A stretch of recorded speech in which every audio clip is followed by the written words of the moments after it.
بسم الله الرحمن الرحيم.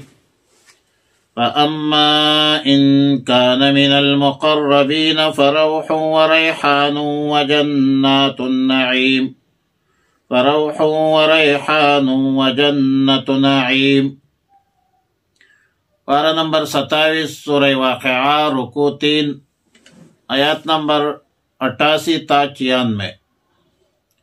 فَأَمَّا إِنْ كَانَ مِنَ الْمُقَرَّبِينَ، گزشتہ آیتوں میں مختلف عنوانات اور مختلف قوی دلائل عقلیہ نقلیہ سے یہ بات واضح ہوئی کہ دنیا کی زندگی فانی ہے، عارضی ہے، اور ایک نہ ایک دن ہم نے ضرور بالضرور فنا ہونا ہے۔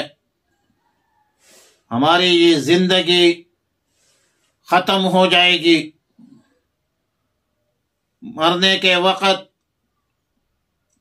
اقارب، احباب، طبیبوں، ڈاکٹروں کا عاجز ہونا، یہ سب ہمارے مشاہدے میں ہے اور سب کے نظروں سے گزرا ہے کہ کوئی دنیا کی طاقت کسی انسان کو ایک سیکنڈ، ایک منٹ بھی نہیں دے سکتی۔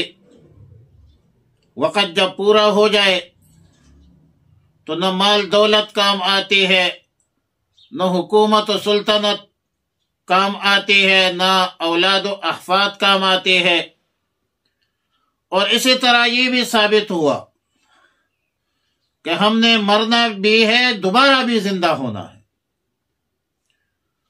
اور اپنے اعمال کا حساب کتاب بھی دینا ہے۔ اور یہ بھی یقینی ہے کہ اعمال کی بنیاد پر سزا اور جزا بھی ہوگی۔ پھر سزا اور جزا کے حوالے سے انسانوں میں، مخلوق میں 3 گروہ میں تقسیم ہو جانا یہ بھی ثابت ہوا، اور ہر گروہ کا علیحدہ علیحدہ حکم بھی ذکر ہوا سورت کے ابتدا میں کہ 3 گروہ ہوں گے۔ ایک مؤمنین مقربین، نمبر 2 عام مؤمنین، نمبر 3 کفار مشرکین منافقین۔ ظاہر ہے کہ مقربین تو مقربین ہے، جنت کے اعلیٰ مراتب پر فائز ہوں گے، جنت میں ہر قسم کی نعمتوں سے، ہر قسم کی نعمتوں پر مالا مال ہوں گے، اور ہر وقت راحت ہی راحت ہوگی، آرام ہی آرام ہوں گے۔ عام مومنین بھی جنت کے باغات میں ہوں گے، قسم قسم نعمتوں سے مالا مال ہوں گے۔ اور تیسری قسم یہ اصحاب الشمال ہے، کفار، مشرکین، منکرین، منافقین۔ ان کو جہنم کے آگ میں ڈالا جائے گا، کھولتے ہوئے پانی سے مہمانی ہوگی۔ اور جو مقربین ہے تو اس کے لیے تو راحت ہے، فراغت کی غذائیں بھی ہے، اور آرام ہی آرام ہے جنت میں۔ دوسرے نمبر پہ اصحاب الیمین ہے۔ وَأَمَّا إِنْ كَانَ مِنْ أَصْحَابِ الْيَمِينَ، اصحاب الیمین بھی ہر قسم کے آفت و خطرات سے محفوظ اور مامون ہوں گے۔ اصحاب الیمین کو کہا جائے گا وَسَلَامٌ لَكَ، تیرے لیے سلامتی ہے۔ اور یہ کہنا ابتدا میں ہو یا توبہ کے سبب مغفرت ہو جائے انتہا میں ہو، لیکن جنت میں یہ اصحاب الیمین امن سے ہوں گے، سلامتی سے ہوں گے، اور اس کو سلام قولا من رب رحیم کہا جائے گا، اللہ کی طرف سے۔ فرشتے اس کو سلام کہیں گے، اس کو خوش آمدید کہیں گے جنت میں۔ آیات نمبر 93 میں مکذبین الضالین کا ذکر ہے، اور ان بدبختوں کی عذاب کا ذکر ہے کہ جن لوگوں نے توحید کو جھٹلایا، رسالت کو جھٹلایا، قرآن کریم کو جھٹلایا، بعث بعد الموت کو جھٹلایا، دنیاوی زندگی میں ضلالت گمراہی کی زندگی بسر کی، اللہ کے احکامات کی نافرمانی کی، رسول اللہ صلی اللہ علیہ وسلم کی سنتوں سے انحراف کیا، تو بروز قیامت ان کے لیے نزلا من حمیم، کھولتے ہوئے پانی سے اس کی دعوت ہوگی، جہنم میں ڈالا جائے گا، بدترین عذاب دیا جائے گا۔ ان ھذا لہو الحق المبین، لہو الحق الیقین۔ یہ جو سزا کا ذکر ہوا، جزا کا ذکر ہوا، جنت کا ذکر ہوا، دوزخ کا ذکر ہوا، یہ سب باتیں حق ہے۔ الجنت حق والنار حق، عقیدہ ہے، اعتقاد رکھنا چاہیے کہ یہ سب باتیں حق ہے، یہ سچ ہے اور بالکل یقینی امر ہے، اس میں کسی کو کسی قسم کا شبہ نہیں ہونا چاہیے۔ اور سورت کے آخر میں رسول اللہ صلی اللہ علیہ وسلم کو خطاب کیا، امت کو تعلیم دی کہ فسبح بسم ربک العظیم، اپنے رب کی تسبیح پڑھتے رہیے۔ اس میں نماز کی تسبیحات بھی داخل ہے، اور نماز سے باہر کی تسبیحات جو ہے وہ بھی شامل ہے، متناول ہے۔ تسبیح ہے، نماز کے اندر ہو، نماز سے باہر ہو، بلکہ نماز خود بھی تسبیح ہے۔ ظاہر ہے کہ کائنات عالم میں ہر چیز اللہ کی تسبیح بیان کرتے ہیں۔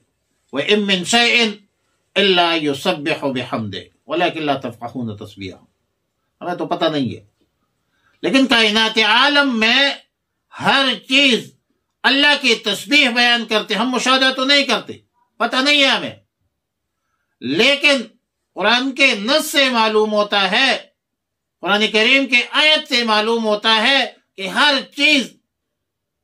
چیز اپنے حیثیت سے، اپنی شان کے مطابق، اپنے طریقے سے، اپنے نہج سے اللہ کی تسبیح بیان کرتے ہیں، اللہ کی تحمید بیان کرتے ہیں۔ حشرات الارض ہے یا طیور فی السماء فی الہوا ہے، دنیا میں، کائنات میں جتنی بھی اشیاء ہے، ہر چیز اللہ کی حمد بیان کرتے ہیں، اللہ کی تسبیح بیان کرتے ہیں، اللہ کی تحلیل بیان کرتے ہیں۔ وہ انسان تو انسان ہے، اے انسان تم تو اشرف المخلوقات ہو، اللہ تعالی نے آپ کو مکرم بنایا ہے، معزز بنایا ہے۔ انسان کو تو ہر وقت، ہر حال میں اللہ کی تسبیح بیان کرنا چاہیے، تحلیل بیان کرنا چاہیے، حمد و ثنا بیان کرنا چاہیے، اور اللہ کی نعمتوں پر اللہ کا شکر ادا کرنا چاہیے۔ ہر وقت، ہر حال میں اللہ کا شکر ادا کرنا چاہیے۔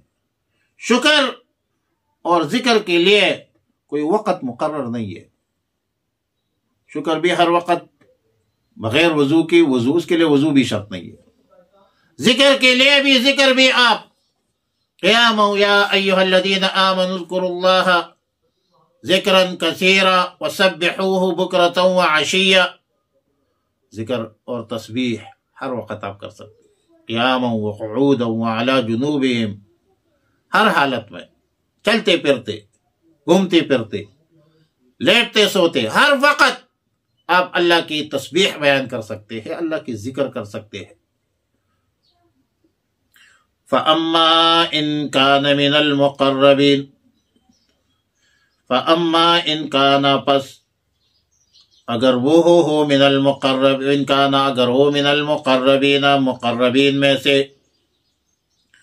فَرَوْحٌ آرام ہے، وَرِيحَانٌ خوشبودار پھول ہے، وَجَنَّاتُ نَعِيم اور باغات ہے نعمت کے، وَأَمَّا إِن كَانَ مِنْ أَصْحَابِ الْيَمِينِ، وَأَمَّا إِن كَانَ اور اگر ہے من أَصْحَابِ الْيَمِينِ دائیں ہاتھ والوں میں سے، فَسَلَامٌ سلامتی ہو، سلام ہے ان سے کہا جائے گا کہ تمہارے لیے سلامتی ہو، وَسَلَامٌ لَكَ سلامتی ہو تیرے لیے، من أَصْحَابِ الْيَمِينِ دائیں ہاتھ والوں کی طرف سے۔